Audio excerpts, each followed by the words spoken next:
April 28వ తారీఖు సోమవారం రోజున ధనస్సు రాశి వారి ఇంట్లోకి శక్తి వస్తుంది. ఈ శక్తి వచ్చేది 100% మీ ఇంట్లోకే. శ్రీ రేణుక ఎల్లమ్మ తల్లి జ్యోతిష్యాలయం. ముఖము హస్తము రేఖలు చూసి జ్యోతిష్యం చెప్పబడును. ఎటువంటి సమస్యలు అయినా ఆన్లైన్ ద్వారా జ్యోతిష్యం చెప్పబడును. వ్యాపారము, చదువు, ఉద్యోగము, సంతానము, విదేశీ ప్రయాణం, ప్రమోషన్, రాజకీయం, కోర్టు కేసులు, ప్రేమ, భార్యాభర్తల మధ్య సమస్యలు, కుటుంబ ఆరోగ్య సమస్యలు ఉన్న ముఖము చూసి జ్యోతిష్యం చెప్పబడును. దానికి పరిష్కారం చెప్పబడును. నమ్మకంతో గురువుగారిని ఒక్కసారి సంప్రదించండి. మీకున్నటువంటి ప్రతి సమస్యలు తొలగిపోతాయి. ఇక వీరి యొక్క కాంటాక్ట్ నెంబర్ వచ్చి 9014105443. అయితే మరి ఈ యొక్క రాశి వారి ఇంట్లోకి ఏ శక్తి వస్తుంది, అలానే ఏ సమయంలో వస్తుంది, ఈ రాశి వారికి జరిగేటటువంటి శుభ అశుభ ఫలితాలు ఏమిటి, ధనస్సు రాశి వారికి ప్రస్తుతం నడుస్తున్నటువంటి గోచారం ఎలా ఉంది అనేటటువంటి పూర్తి అంశాలను ఈ వీడియోలో తెలుసుకుందాం. వీడియోని ఎక్కడా కూడా స్కిప్ చేయకుండా చివరి వరకు చూడండి. అప్పుడే మేమేం చెబుతున్నామో మీకు పూర్తిగా అర్థమవుతుంది.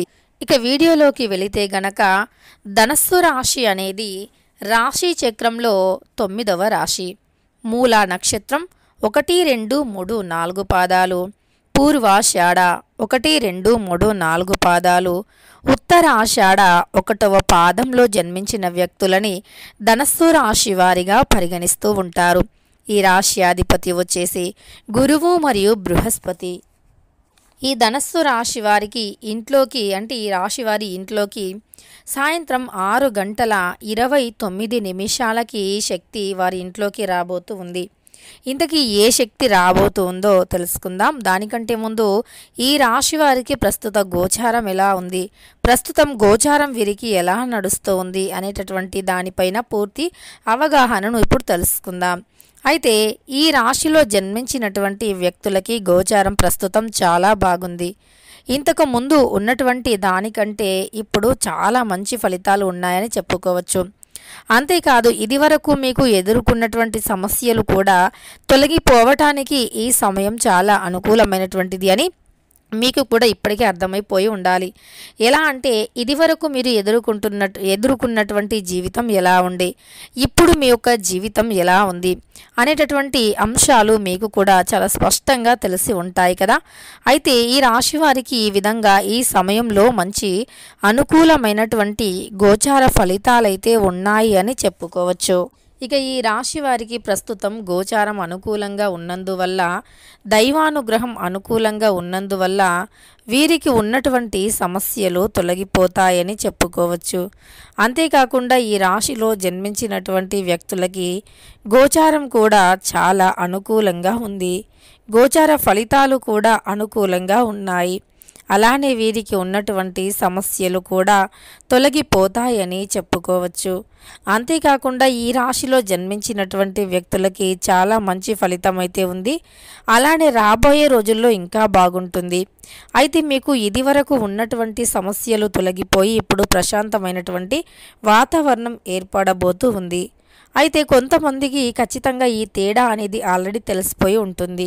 అంటే వీరికి ఇంతకు ముందు ఉన్నటువంటి చిక్కులు, నిందలు, అలానే ఆర్థిక సమస్యలు, అపనిందలు ఇలాంటివి అన్నీ కూడా తొలగిపోయి ఇప్పుడు కాస్త మా జీవితంలో కొత్త వెలుగు వచ్చింది, కాస్త కుదుట పడింది, సమస్యలు తొలగిపోయి కాస్త కుదుట పడి మేము ఇప్పుడు చాలా బాగున్నాము అని కొంతమంది ఆల్రెడీ అనుకుంటూ ఉండవచ్చు.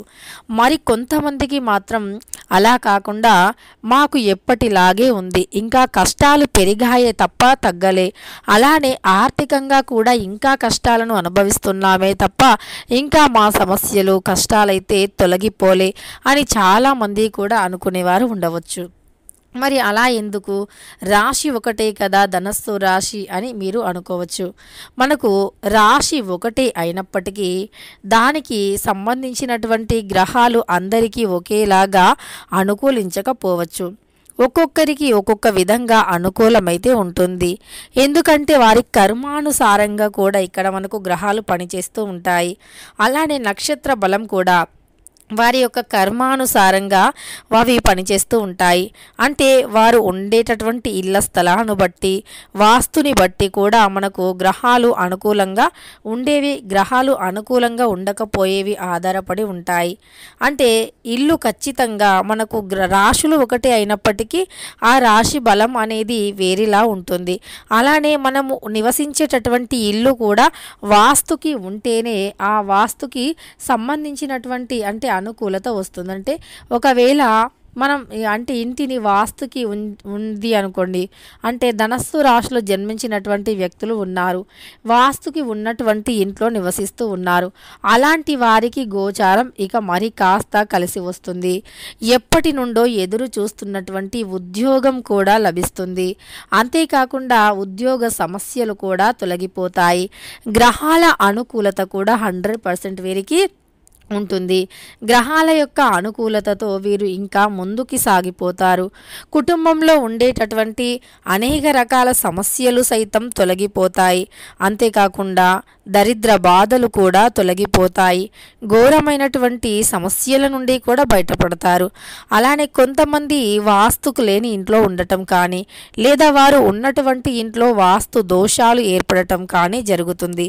అలాంటి సమయంలో వారికి కలిసి రాకపోగా మళ్ళీ కొత్త కష్టాలు, కొత్త సమస్యలు, ఆర్థికంగా ఇంకా కృంగిపోవటం, ఇలా అలాంటి సమస్యలు ఎదురవుతూ ఉంటాయి.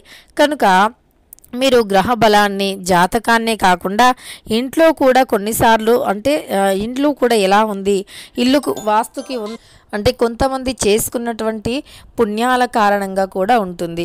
అలా వారు ఉండేటటువంటి ఇల్లు వాస్తుకి ఉందో లేదో, అలానే వారు చేసుకున్నటువంటి పుణ్య కార్యక్రమాలు ఏమిటి అనేటటువంటి దానిపైన కూడా అదృష్టం ఆధారపడి ఉంటుంది. అయితే కొంతమందికి మాత్రం వారు అంటే ఏదైనా అంటే ఇంతకు ముందు ఎప్పుడైనా సరే మూగజీవులకి ఆహారం పెట్టడం కానీ, పేదవారికి దాన ధర్మాలు వంటివి చేయటం కానీ, ఇలాంటివి చేసినటువంటి వ్యక్తులకి మాత్రం ఈ సమయం ధనస్సు రాశిలో జన్మించిన వ్యక్తులకి లక్ష్మీదేవి యొక్క సంపూర్ణమైనటువంటి కటాక్షం కలగబోతూ ఉంది.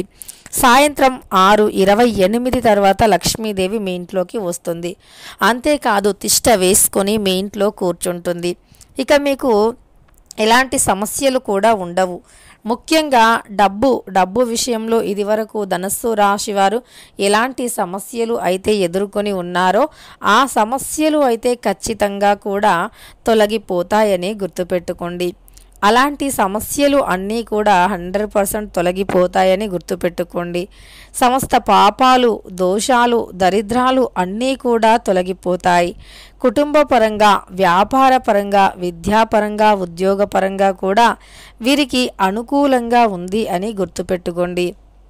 ఇక ఈ రాశిలో జన్మించినటువంటి వ్యక్తులు ఎవరైతే ఉన్నారో వారికి ఈ సమయం మాత్రం గోచారం చాలా అనుకూలంగా ఉంటుంది.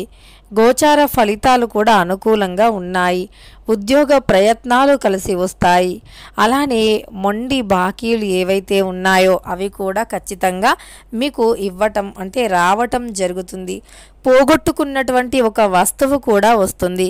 అయితే లక్ష్మీదేవి మీ ఇంట్లోకి సాయంత్రం సమయంలో వస్తుంది. ఆ సమయంలో తప్పకుండా ఇంట్లో తులసి కోట దగ్గర అలానే పూజ గదిలో కూడా దీపం వెలిగించండి.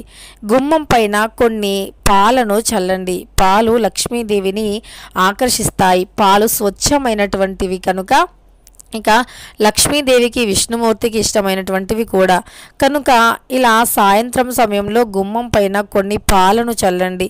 ఇలా చల్లటం వల్ల దరిద్రాలు తొలగిపోతాయి. దరిద్ర బాధలు, దోషాలు సైతం తొలగిపోతాయి. అదృష్టం అయితే కలిసి వస్తుంది. ఈ రాశి వారికి ఉన్నటువంటి శని బాధలు, శని దోషాలు సైతం తొలగిపోతాయి. కుటుంబంలో కూడా చాలా సంతోషం ఉంటుంది అని చెప్పుకోవచ్చు. ఇక దాంపత్య జీవితంలో కూడా అన్యోన్యత పెరుగుతుంది, అనుకూలత కూడా పెరుగుతుంది. అలానే ఇక వీరికి ఉండే సమస్యలు అన్నీ కూడా 100% తొలగిపోతాయి. అదృష్టం అయితే కలిసి వస్తుంది కనుక ఈ రాశి వారికి బాగుంది. ఈ సమయంలో వీరికి అనుకూలమైనటువంటి గోచార ఫలితాలు ఉన్నాయి.